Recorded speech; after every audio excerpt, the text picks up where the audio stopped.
and welcome back to the Lab Maniacs. As you guys probably already know, I'm Dan, and joining me today we have the lovely Cameron. Hi. So recently, there was a thing that's come out. You may have heard of this product, Cameron. They're called the Commander Precons, I think. Have you Yeah. you ever purchased any of those product or played with it before? Yeah, I have. I actually bought almost a set of them pretty much across the board. I missed one of the initial sets. I didn't get the oh, what's the angel? Oh god, I can't remember the name right now. The one that puts an angel or demon or dragon into play. Kalia of the Yeah, Vast. I didn't get the Kalia deck. But then otherwise I pretty much bought full sets for Nice. every single year.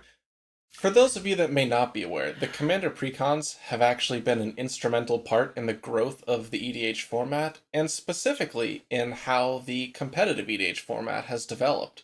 We've gotten cards like Prosh, Skyraider of Care, who built Food Chain into this dominating archetype within the format.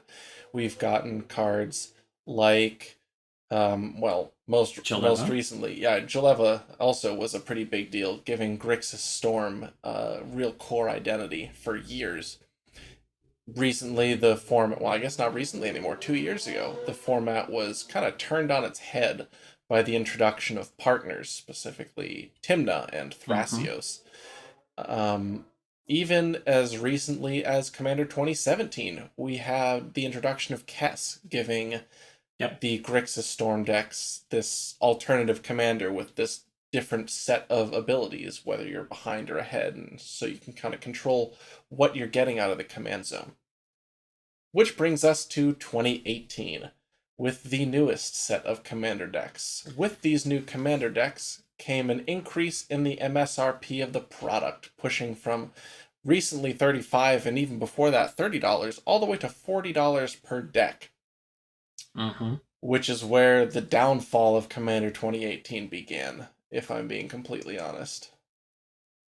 Well, last year they dropped from 5 decks a year to 4 decks. They said that the 5 decks was a little bit frustrating for their design process, which can be understandable. Now 2018, we're still at 4 decks. We're at an extra $20 to get the whole set, and we've got planeswalkers at the head of all of the decks. And most of the planeswalkers are pretty underpowered, and some of them have very disjointed abilities. Um, one of the big things that a lot of the community has voiced is that the decks seem to not really go based on their theme outside of Bant, which Bant Enchantress is pretty easy to really push for. You play Bant, so you've got white, blue, and green, and you play enchantments. And they did that, and it's an Enchantress deck. It's missing a few Enchantress cards that would have been nice to see reprints. Um, but then they had they had Esper top of the deck matters, which is okay. The Planeswalker's ultimate isn't really connected to that at all. It's like it's a red ability, honestly.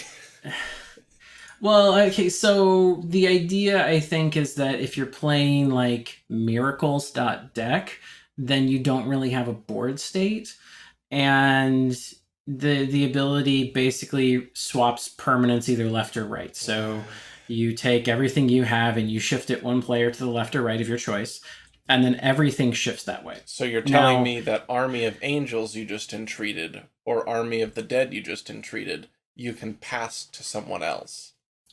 yeah, or you use that and then you entreat, but it still is just it's not really on the expected power.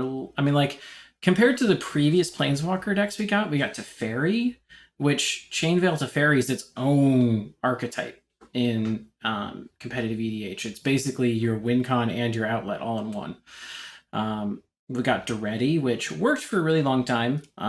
Partners pushed it out just because it's too inconsistent with mono red.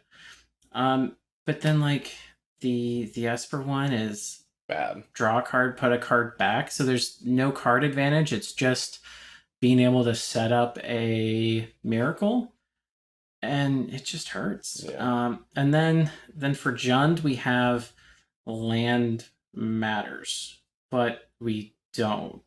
The planeswalkers, the planeswalkers' abilities are actually Well, the pretty on first two. point. the, the Yeah, ultimate yeah, yeah, again yeah. is kind of out of left field. It's more like Yeah, a so Johnny Ultimate than a.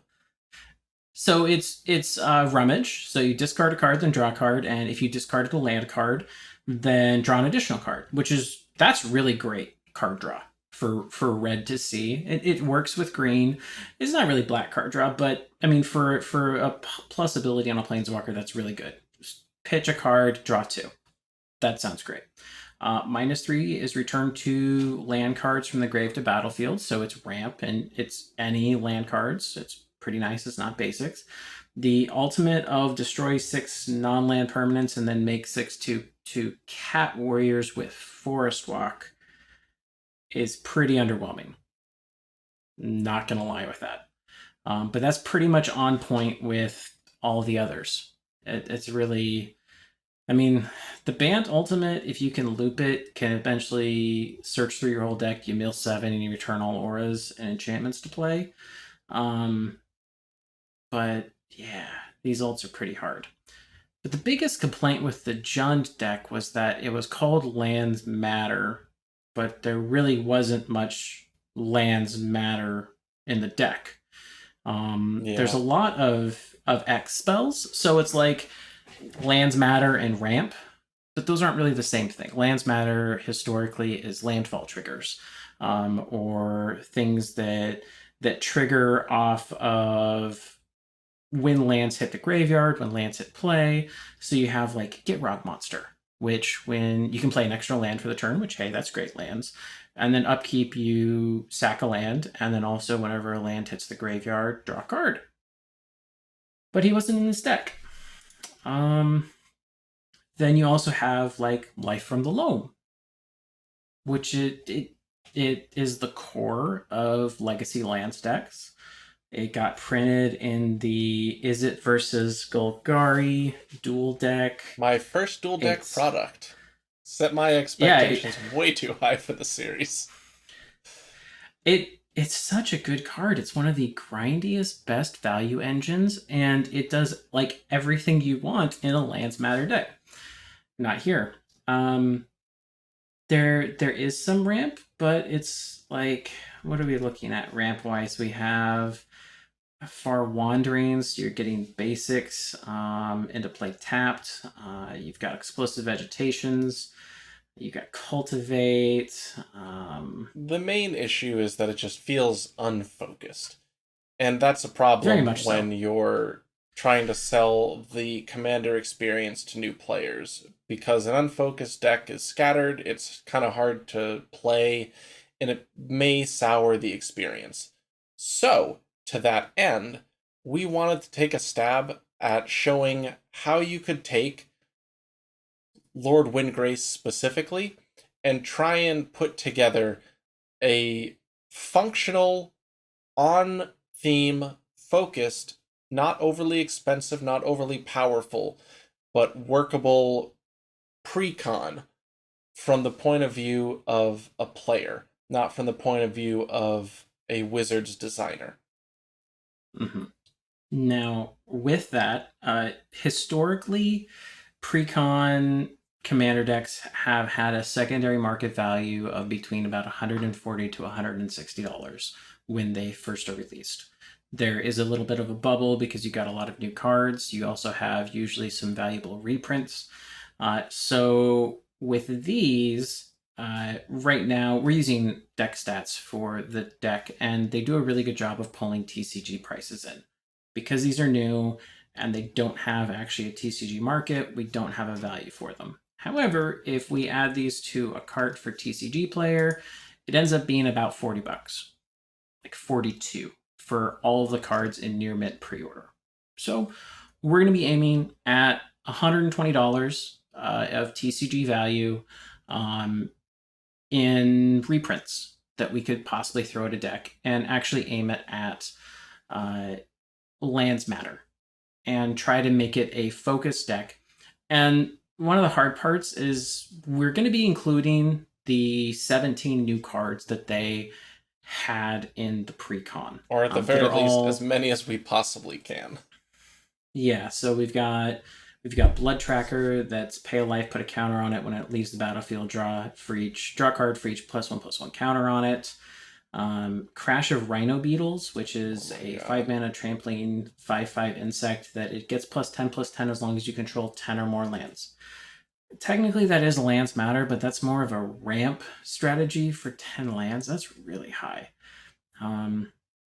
Emissary of Grudges, Flying Haste, enters battlefield, secretly choose an opponent, reveal the player you choose new targets for target spell or ability if it's controlled by the chosen player, and if it targets you or...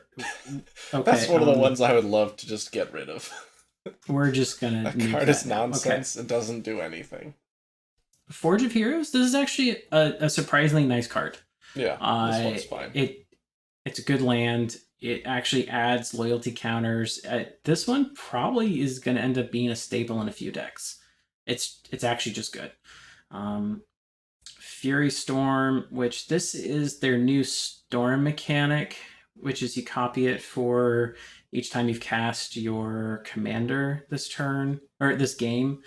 It's nice because you're already keeping track of how many times you cast your commander, so you don't need to actually remember that because you're actually been... It's not something new you have to figure it out. You already know.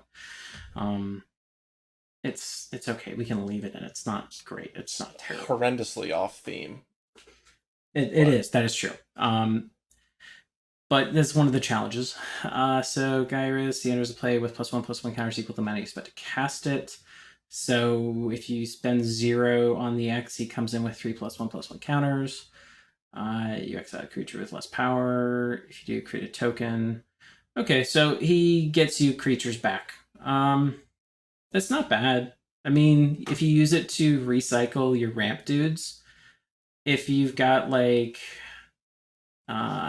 He doesn't work with tap ramp, so he works with stuff like your Sakura Tribe-Elder and similar. Sakura Tribe-Elder, the elf that, like, Wood Elves, that gets you a forest from library to play.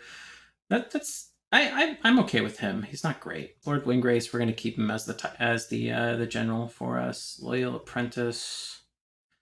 That one's horribly off theme. That one's not in this deck. That isn't? That can't be in this deck. Loyal Apprentice? That should be in the Is It one. It says it's in the deck according to Wizards. Alright, well, we're gonna cut that. That's a mistake. Yeah, that's I mean, it obviously is a artifact-based lieutenant. Yeah, the other two garbage ones can stay, I guess. Those don't... Loyal Guardian. I don't know what they were thinking. When at the beginning of combat, if you control your commander, put a +1/+1 counter on each creature you control. So this is a token card, but we don't have any cards in this deck that actually work with a token theme. Loyal Subordinate, beginning of each combat, if you control your commander, each opponent loses 3 life. That's terrible. That's bad. Nesting Dragon. So hey, landfall. We've got a land matters card. So when it ETBs, you make a dragon egg, and then when it dies, you get a 2/2 fire breathing flying dragon. Note that this was the second Lands Matter card in the 16. Yeah. Reality Scramble. Nope, cut it. Just get rid of it. Just please don't. Retrace can go on so many things. This is not Lands Matter. This is basically polymorph for a permanent type. It's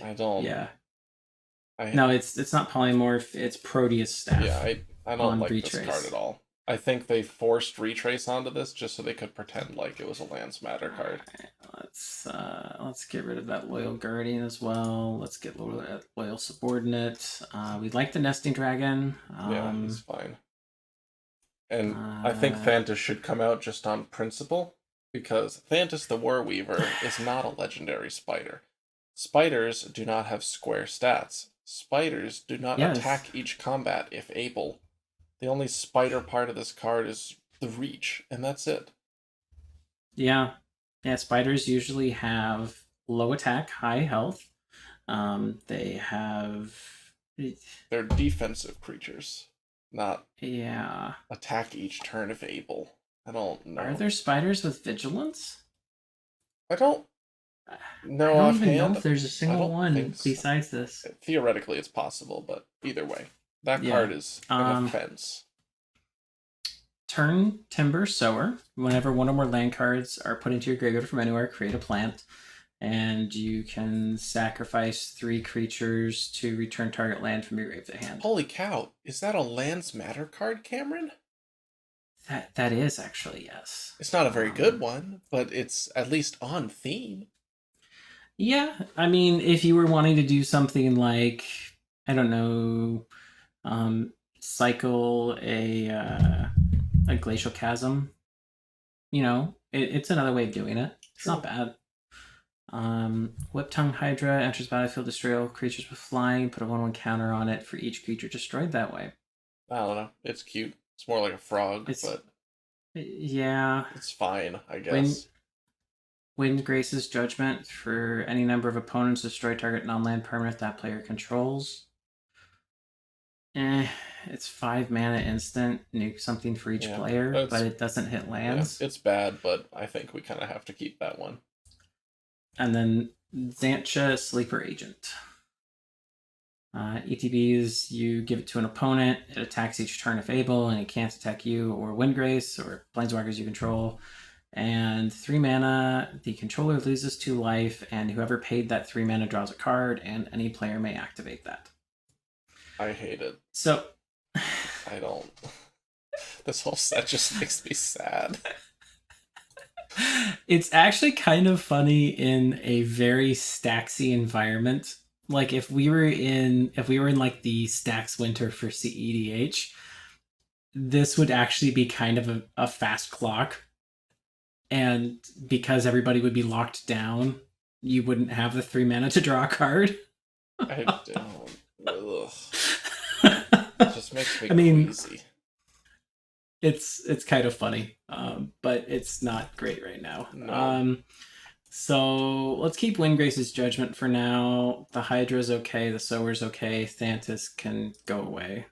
Please. Xantcha, we'll keep it for fine. now. Just this is a precon. Weird stuff that's not on theme is expected, at least a little bit. That's true. That's true. And a little bit change from previous ones. I'm using Scryfall for the searching, and I kind of have ID is a color identity, and less than or equals to red, green, blue, or red, green, black.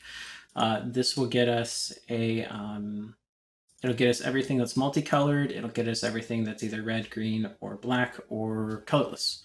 And being commander legal makes it pretty nice. So it's a nice starting filter for there.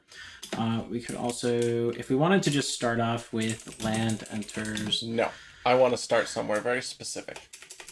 What's that? The way that these precons are generally designed and most effectively designed is the idea that you can take the deck and you can make some upgrades, but you can also get ideas of strategy for other decks from the precon. Typically with lots of the different legendaries that are related, but not necessarily can lead that deck. And that's where I want to start. So my concept for this deck is basically going to be cycling lands through your hand, battlefield, graveyard over and over again in various states, so that you can trigger landfall. You can get Gitrog monster triggers, which is going to be a card that we're adding in very soon. And you can cycle this card type that matters through every zone in the game, gaining iterative value each time. So to start at that, Gitrog monster. He is going in there. Already got it. Omnath Locus of Rage, one of the other 2 big Jund size cards that is going in there. Mina and Den, Wildborn. Borborygmos, Enraged. These 4 cards are huge for Lands Matter decks. Gitrog Monster gives you extra land drops alongside Mina and Den, while also giving you iterative value drawing cards.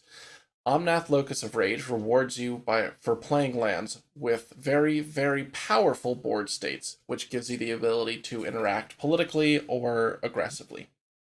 Mina Den, as I said, also lets you play an additional land, and it lets you bounce lands back, rebuying lands for landfall for Omnath, rebuying triggers for other people, and also fueling Borborygmos Enraged, who lets you use the land cards in your hand straight to the graveyard to trigger Gitrog as removal or as burn.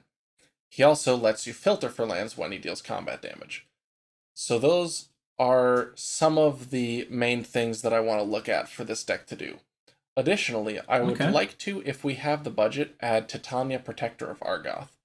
I would like to tentatively add her for now, but she's $5, which tends to eat up a lot of value at this level, while not necessarily being as core to the strategy, which is what those top 4 cards I am interested in working with do. Well, so Titania is whenever land hits the graveyard, you get a dude, and when it ATBs, you get a land from your graveyard to the battlefield. So we're wanting to have land hits the graveyard from play is relevant, and that's less common at lower budget levels. The others don't trigger off that specifically. Yeah, what is it? Sylvan Safeguard? Sylvan Safekeeper. Sylvan Safekeeper. That's the other one I usually pair. Yeah. Yep. Okay. So I'd also like to add Ramanop Excavator, which is our affordable Crucible of Worlds. I would like to add... how do we spell that guy? Ramunap. Excavator. Yeah, there we go. Excavator spelled like the word excavator. Yep, gotcha. I would also like to add Life from the Loam, knowing that it will eat up about 15 minutes ago. Cool. Just making sure. Yeah. Crop Rotation, Courser of Crewfix. Oh, these are both very good. Crop Rotation helps us get all those triggers. Crewfix gives us the ability to filter the top of our deck, which is very important. What other cards? Let's look at just some of the creature ramp that we can use. So we have Wood Elves. We have Sakura Tribelder.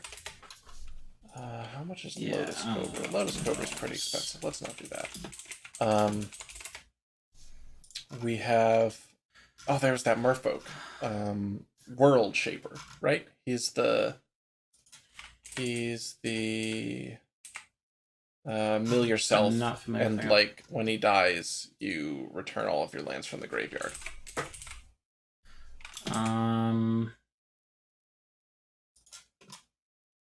Give me a second. You said Merfolk World Shaper? No. Well, it is a Merfolk. The card name is World Shaper. Should be one word, 2 words? 2 words. World Shaper, there we are. I'm not familiar with that guy. Yeah, he was newer. He was one that Siggy and I had talked about when we were doing the set review. Not in the set review, but for maybe contention. Okay. Yeah. Yeah. And then there's the one that returns all lands from your grave to play. There's the sorcery. Splendid Reclamation. Yes. Yeah. What else is there that's interesting? Tireless Tracker. He's good. He's $10, so he may end up being too much, but let's try including him.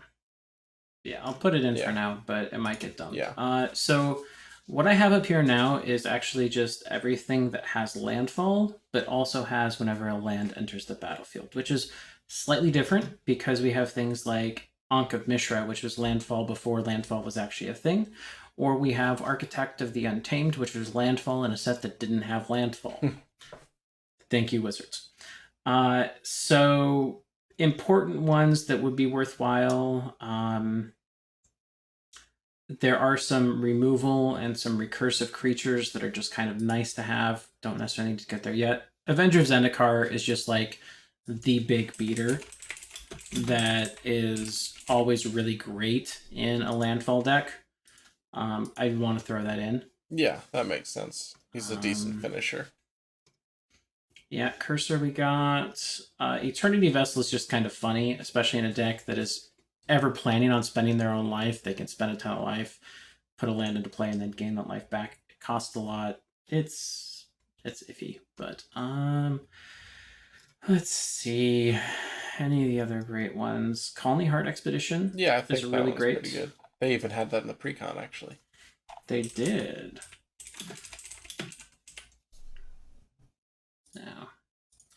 Now, Lotus Cobra. Probably too expensive. True. Nissa Vastwood Seer. Probably too expensive for what she does. She's not very good. She gets you. She's $7 for not even Wood Elves. Okay. And Vital Force, is she too expensive too? Maybe. She's like $4. $5.50, I think. $4, okay. something like that. Omnath we got. Obnixilis is not worth it. No. Primeval Bounty. This is one that I really wanted them to actually put in there. Which is that? Whenever you cast a creature spell, put a 3/3 beast into play. A beast token in play. Whenever you cast a non-creature spell, put 3+1/+1 counters on target creature you control. Whenever a land enters the battlefield under your control, you gain 3 life. Yeah, that's pretty good. Sure. It's just like it does everything that like a green deck would want, and then it also fits right into a lot of Jund stuff. Yeah, that seems And good. I was really sad that they didn't put it in. There's the retreats. I don't think there are any that are really worthwhile here. No, I don't think so. Rampaging Balos is always great for the extra beats. Yeah, he's fine as well. Yeah. I cannot type today. Why did it? No. It is burning hot here. Is it double L? No, it's not. You're looking for the spelling on it? I got it. No, I got it. Okay. I got it. It's just a little bit of pain. Seer Sundial is a nice card draw engine that they didn't really have. They don't really have a lot of card draw in this deck besides Windgrace. And while that's nice, it's bad. You run out pretty quick. Yeah. Yavi My Elder is actually a pretty good one who's also on theme for... on theme-ish. Here's one that I hadn't actually seen in a really long time. Stone Cedar Hierophant. Whenever land enters play, untap it, and then it has untap target land. Yeah, let's do it. That's pretty good. What is it, 4 mana probably? Yeah, it is. Well, that seems fine.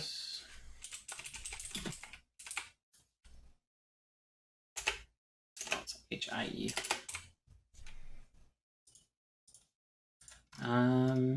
What was the one you had said right before that? Yavi Elder. Yes. Yeah, he's pretty good. Old Man Yavi. Yeah. Just for a whole slew of other good cards. Worm Harvest is also one of the ones that I think was a crime wasn't in this. I thought it was. I didn't see it. Worm Harvest. It was in the deck. Wow, cool. Well, yeah, it was there. Good for remembering Worm Harvest Wizards. That should be in ours too. I got it in. Cool. Now the other thing is that we could look at is cards with Retrace that are in this color set. There's not a whole lot of great ones besides Worm Harvest, but yeah, there is Raven's Crime. I'm not a big fan of that in casual EDH. I don't think it does anything. Yeah, I can understand that. And Flame Jab is not nearly enough. No. If any of these were instants, I would be all on top of a few of them. Oh my god, but Raven's being Crime like would be Savage so Conception, broken as an instant. Oh god, yeah. That would be. In your draw step? Savage Conception as an instant, I would take. Like, that would be useful. Yeah. Too bad. Too bad. Yep. Alright. And while we're on the topic of too bad, Zurin Orb is absolutely wonderful for this deck. Yeah, you're right. So let's just take a quick look at where we are right now in the deck. I apparently can't type Sakura Tribuilder. Life is hard. Oh, it's Sakura hyphen tribe, not Yes. no space. Yes. All right. Well, there is a space, just not there. Yeah. So we have pushed into $77. Just Was to I ever gonna look get a at. link to this? Well, yeah. Okay. Sorry. Yeah, you should be able just to refresh it now. There we go. Cool. Yep. 35 cards, $77. Not bad. Yep. So we don't have lands in here. And if we actually go here, You should start off by adding 12 of each of the 3 basics just to space fill for now. Yeah. Because I think 36 36 is probably where this will end up. Yep.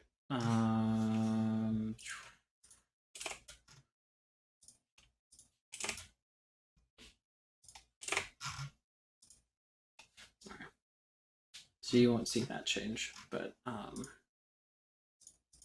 that puts us at 71 cards. So we're gonna put some actual real lands in there at some point. Yeah.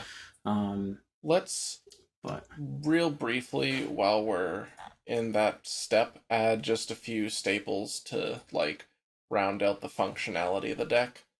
Like Soul Ring to start. Yeah. Soul Ring is one I want to add. Do we want to throw signets in? Yeah. Or do we want to do ramp instead? Actually, yeah, let's do land-based ramp. Let's do Nature's Lore, let's do Rampant Growth, let's do Farseek? Yeah, Farseek, Explore, Sky Shroud Claim, Explosive Vegetation. That was also in the thing. Let's do Grow from the Ashes, that new one. I thought that was pretty cute. Which one was that one? It's the 3 mana. It's basically Wood Elves, but you can kick it for 2 more to put 2 basics into play. They come into play on top. Yeah. Yeah, that was cool. Broken Bond is also another nice new one. It's the naturalized sorcery that lets you put a land into play. So actually, you know what? What? Let's search for you can put a land card from your hand onto the battlefield. A lot of them are pretty bad. They're mostly creatures that tap to do it. There's Burgeoning, and there's Explore. Pretty expensive. Explore is absurd. Explore's like $30 again. Really? Or 20 or something, Really? but it's yuck. So Burgeoning saw play in the last Commander set. Or it actually was printed there. It's back up to $6. Wow. Yeah. Okay. Boundless Realms. That's double the number of basics you have in play or something. That was pretty good. That is correct. Regrowth, just because we can. That one's good value. And then let's do like Croson Grip and Putrefy. And what's Hero's Downfall at now? You know, I'm not sure. Like $4. Yeah. What's the? I think Terminate can go in there. Terminate, yeah. What's the Ruinous Path? No, yeah. Is no. Ruinous Path, destroy target creature, planeswalker for 3 mana, and it has Awakened. Yeah, that one. It's like 50 cents. Cool. But it's a sorcery. Yeah, let's just add it. That one's also good. Okay.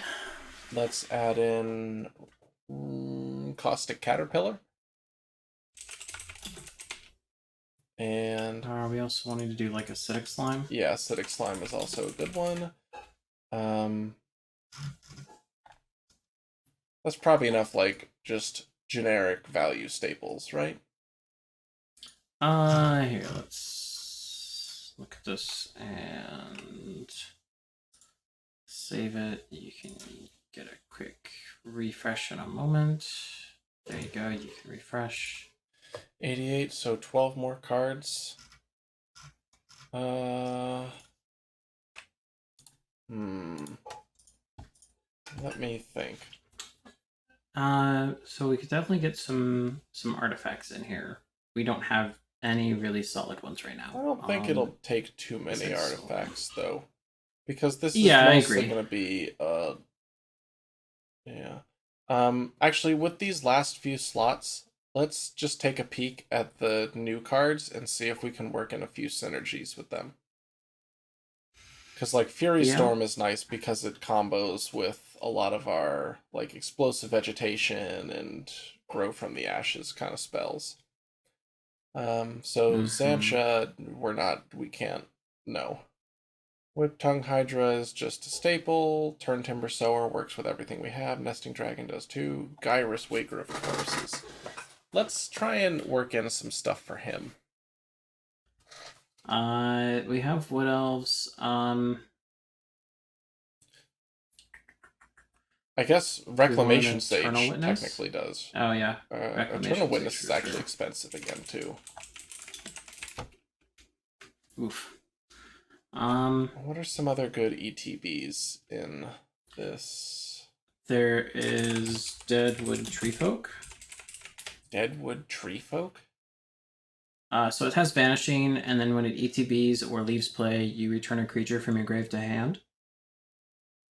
That's not bad. How about Ulvenwald Hydra?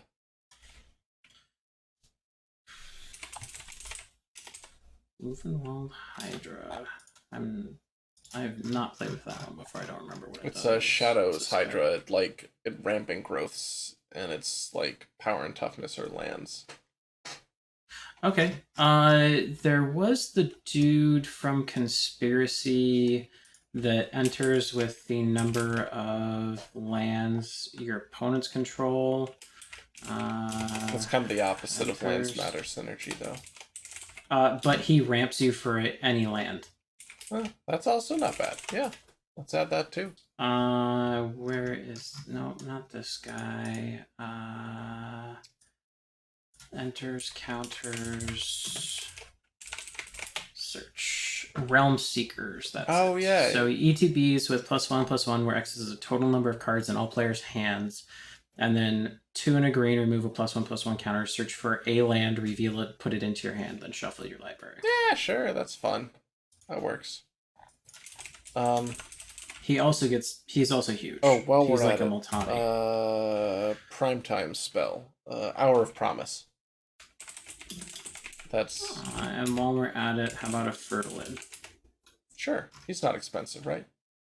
No, he's dirt cheap. Cool. That's 94 cards. I'm just gonna make sure all of this stuff works in here right now. And I'll save it so you can take a look at it. We're up to 98. Cool. So we've 94. 94. Refresh again. All right, so we've still got. Oh, $98. Yeah. Yeah. Okay. Sorry. Yeah. So we may need to cut one or two of the better cards to make room for lands, but Yeah.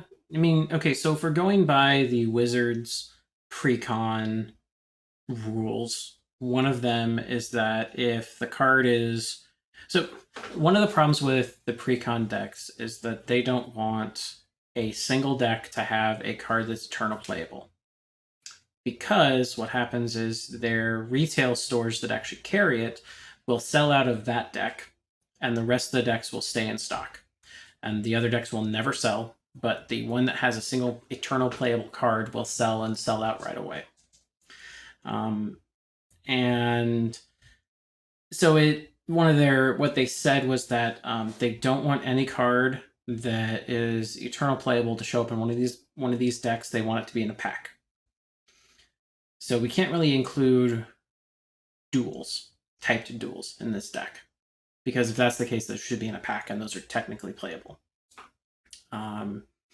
So we should have a lot of. We're probably going to get a lot of like the panoramas. panoramas are good. I think we actually can include a few typed duels. I think the Shadows over Innistrad type duels are the ones fine. that As ETB well as and you reveal a basic. Yeah, as well as the which cycling okay. duels. I think both of those from those I ones think are also fine. And then we have any of the battle bond duels, untyped Yes. duels. So let's actually Those guys can let's go start now. adding in lands. I think the battle bond ones might get us way over quickly. Well, Do it's we want only cycling lands? yes, absolutely. We want the 3 from Odyssey, as well as the 3 from 2. How many cycling duels do we have in Jund? So we've got Red. Sheltered Thicket, we've got Canyon Slough. Okay, We don't so have the 2. other one. That's fine. Yeah, so let's add those. And do you have the Shadows duels looked up, or do you want me to look those up? Yeah, go ahead and look those up. Not polluted mire. We want Barrenmore. Yeah. So for the Shadows, oh wait, that's not them. Hang on. Barrenmore for. Oh, those aren't typed. That's why. Okay. Yeah. Sorry, I don't know what I was thinking. Game Trail. You're thinking Foreboding Ruins. Game Trail, 2 words. Yes. Yep. Yeah. And Foreboding Ruins. how do we spell foreboding? Foreboding. Oh, that's why I forgot the E. Okay. Foreboding Ruins. And then theoretically, there is the Battle for Zendikar duels. Those will probably be too expensive because the red-green one is played in. The only one we have is red-green, and it's played in the like Valakut decks. Ash Barons. Sure, it might be too much. Rootbound Crag and Dragon Skull Summit as well would be good. Those should be the cheaper ones. Let's do. What about the green-black one? That one's gonna be too expensive. I think it's like $4 or $5. How about Karplusan Forests, Sulphurous Springs, and Llanowar Wastes? Those are the Painlands. I'm gonna add Woodland Cemetery just in case. Sure, yeah, we can always trim to make budget. And sorry, those were the Painlands? Painlands, yeah. Karplusan Forest. Yep. Then Sulphurous Springs. Yeah. And Llanowar Wastes. Those are going to be expensive. Most of them should not be as expensive. Because they got recent reprints. Golgari Guildgate. Let's hold off on putting any tapped lands in for now. Can we add Rocky Tar Pit and Mountain Valley? I say adding tap lands. Those are the Mirage fetches. Yeah, give me a second. Which one are those? Rocky Tar Pit? Yeah, and Mountain Valley.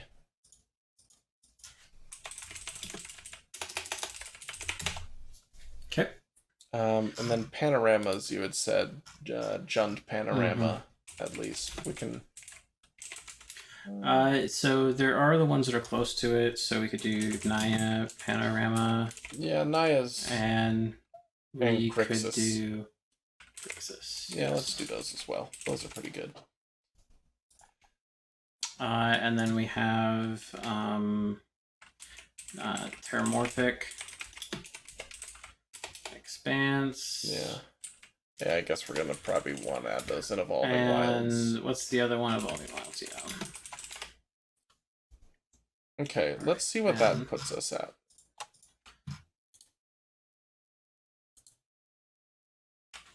Just a moment, and saving it, and you should be able to see it in just a second. We're gonna have to nuke a bunch of lands, though. Cool.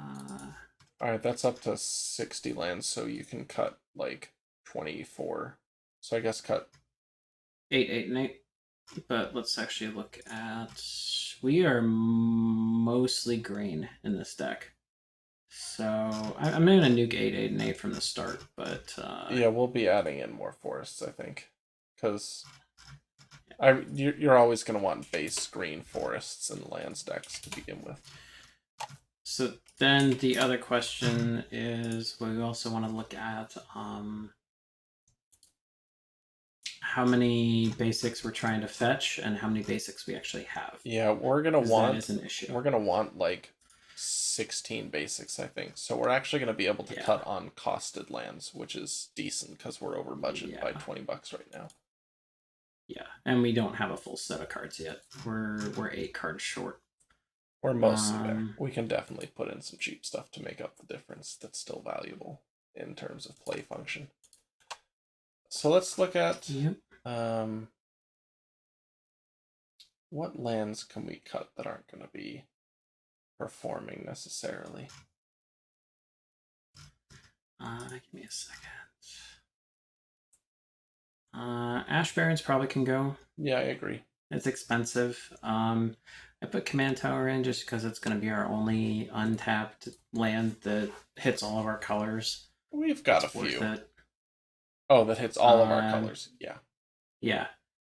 Game Trail's not too bad. Rootbound Crag is still expensive. Sulphur Springs is $7.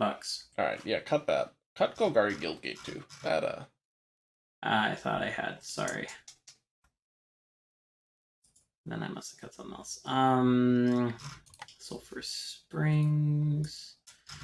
And what was the other one that I was saying to cut? Carplucent Forest, although that got reprinted recently. That's expensive too. We'll cut that. That one we might want to hold off on just because that's one of the better dual lands in the deck. How much is... I think budget-wise we kind of are having to. It's $650. Alright. I suppose we can cut that. Yeah. I mean, then we've got Canyon Slough at $342.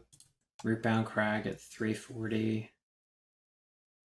Woodland Cemeteries $375. I think those all might be worth keeping. Yeah. Right, well. How much, or what land count does that put us at if you move all those to basic forests? Give me a second. Because lands really ought to be... That'll put us at 7 basic forests. So 7, 4, and 4? Yeah. 4, 4. That's not bad. Let's work with that for now. That gives us the mana distribution of 72% green in our actual deck, and 37% of our lands produce that. Yeah, but that's not terribly accurate because we have multiple fetch lands and... Yeah. Let's see. I think we are going to want to do some more lands. I think even though we don't necessarily need them, I think that we're going to want to have them. Let's cut Dragon Skull Summit and Foreboding Ruins for 2 more basic forests. Okay. Because that puts us at... and Rocky Tar Pit, actually, because we don't have any... Yeah, let's cut those 3 red-black ones for basic forests.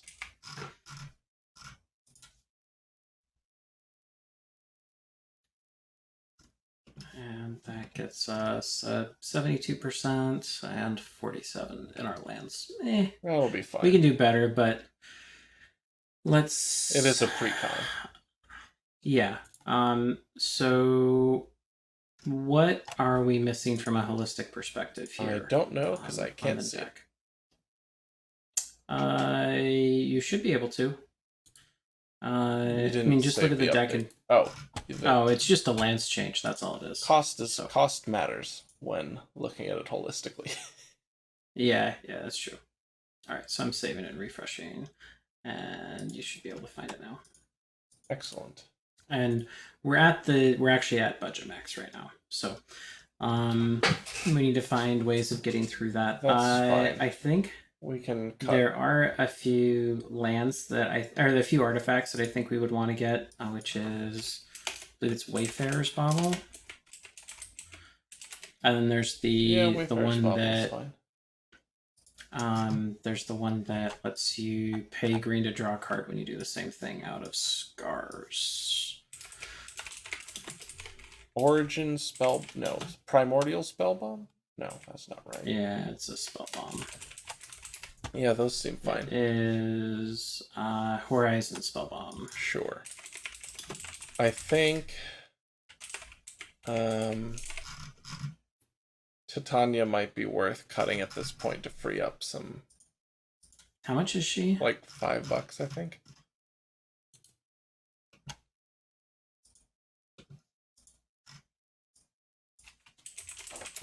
And it doesn't tell me on the pop-up. Wonderful. It's like $6. Yeah, so that's worth cutting, I think. We can nuke her. Okay.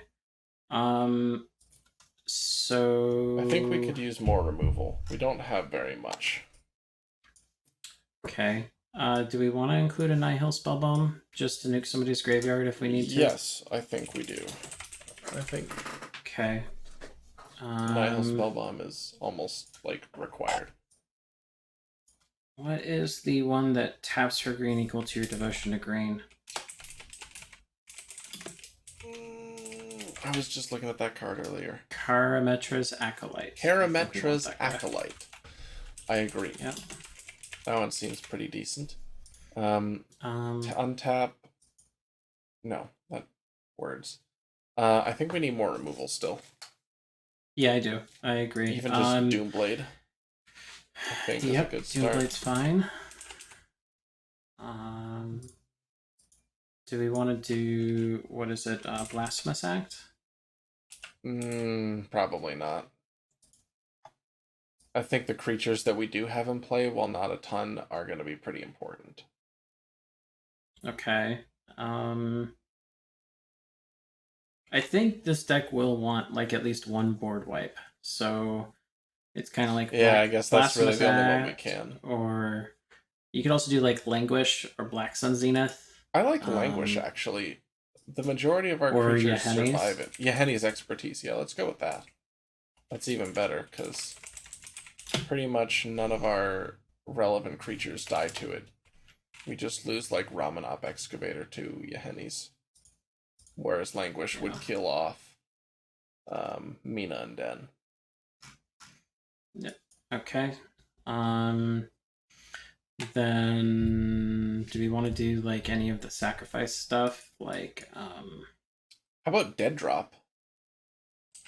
Dead Drop? I'm not familiar with that. It's like large number into black with Delve for is it target player or each player? Target player. Oh, never mind. How about Merciless Executioner? Yeah, that guy's not bad. Because that also gives us another Gyrus thing to hit. Gyrus? What's his name? Yeah. Okay, yeah, Gyrus. I don't even remember right now. Where'd Gyrus go? He's a new guy. He might have actually gotten nuked due to me thinking I hit the Golgari Guild Gate. Put Gyrus I put it back in. Cool. Yep. How many is that? See, because we only had 8 slots, and that was before Gyrus gone too. And Gyrus is back in. All right, save that. Let's take a look. Yeah, that's 100 cards even. Saving. Awesome. Let's see how that takes up our budget.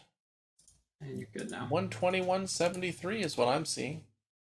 That is what I'm seeing too. All right, quick look over it. I think we have a pretty good distribution on the mana. We primarily have green for our basics, which is what we're trying to fetch. Most of our dual lands produce green mana. We do not have the majority of our lands come into play tapped, so we're not losing too much tempo. We have quite a bit of basic land ramp along with a couple of pieces of creature-based ramp. We have some graveyard removal and Nihil Spellbomb.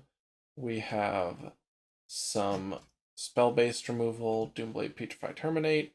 We have our board wipe and Blasphemous Act. And we have a whole bunch of Lands Matter cards. We have Zern Orb to get rid of our lands in play, to put them in the graveyard, to trigger the Gitrog monster, to bring him back with... where'd Life from the Loam go? With Life from the Loam, to throw at people with Borborygmos Enraged. We can put them back... Ooh! One thing we did forget in the land base. Ghost Quarter, and really at least just Ghost Quarter. There was that new one that lets you get a basic. I think that's like $6 from Modern, though. Was it really? Yeah. Did it replace Ghost Quarter then? Yeah.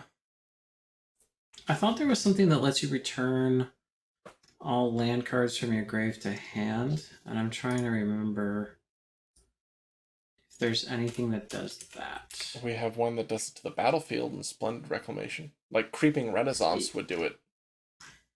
Yes, that was it. Okay. Let's add that in as well. And so we're going to have to nuke a few things. Swap one forest to Ghost Quarter, and swap Blood Tracker to Creeping Renaissance, because Blood Tracker is nonsense. We still have Zadcha in here. I'm nuking that. Okay, sure. We kept a few of the cards. Yeah. Let's see. 124. So I think Ghost Quarter is actually worth. The Ghost Quarter is $2. Oh, whatever. That's fine. 124 still puts us within. That's true. Close That's enough. true. Close enough.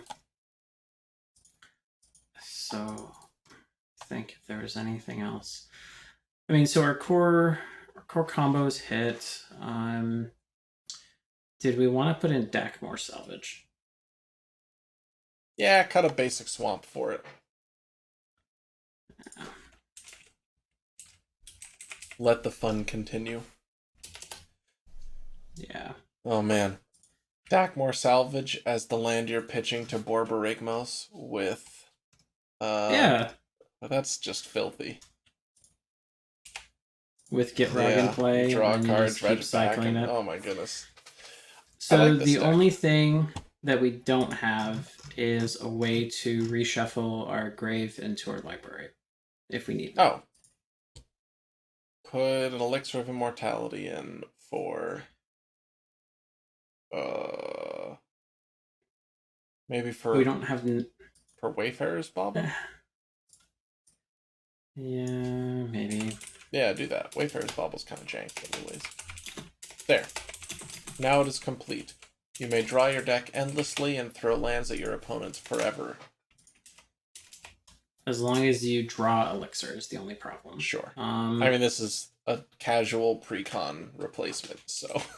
That is true. Give me a second, though. I want to just see if there's anything else we might be able to... Oh.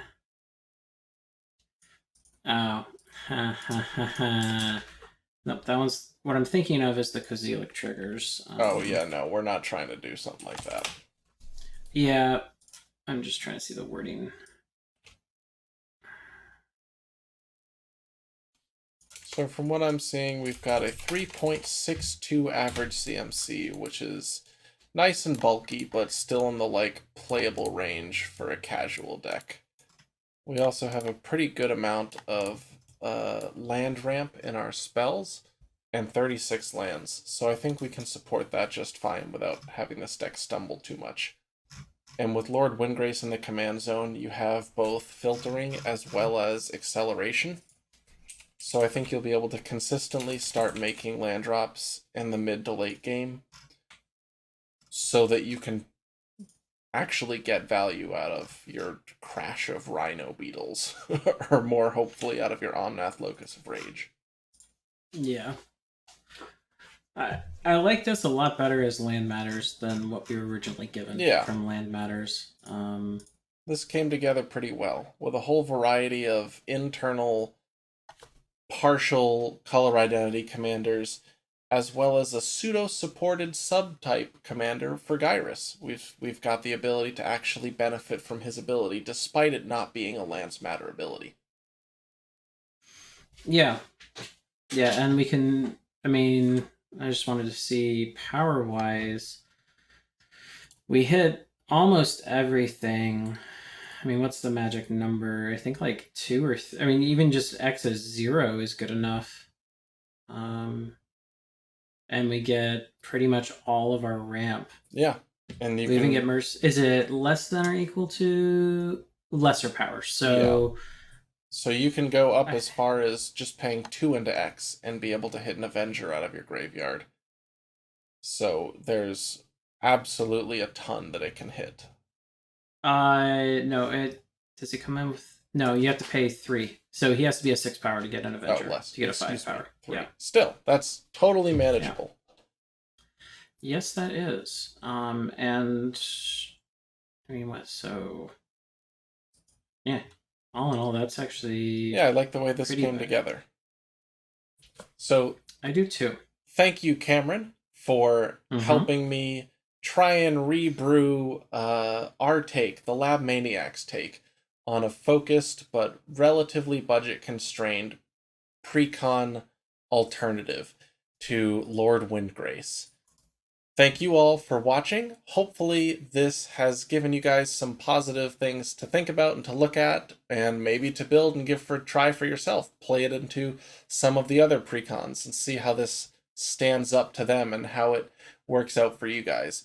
We just wanted to try and bring you our take on what we think a Precon ought to be able to look like, because this is the style of deck that we would build at similar budgets and with a similar idea. And yeah, would make me actually a lot more interested in purchasing one of these decks. I would probably buy this deck for MSRP. This would be excellent. Yeah, it would. Yeah. So thank you for joining Thanks for joining us. Thank you all for watching. I have been Dan, as usual. I'm Cameron. See you next time. Bye.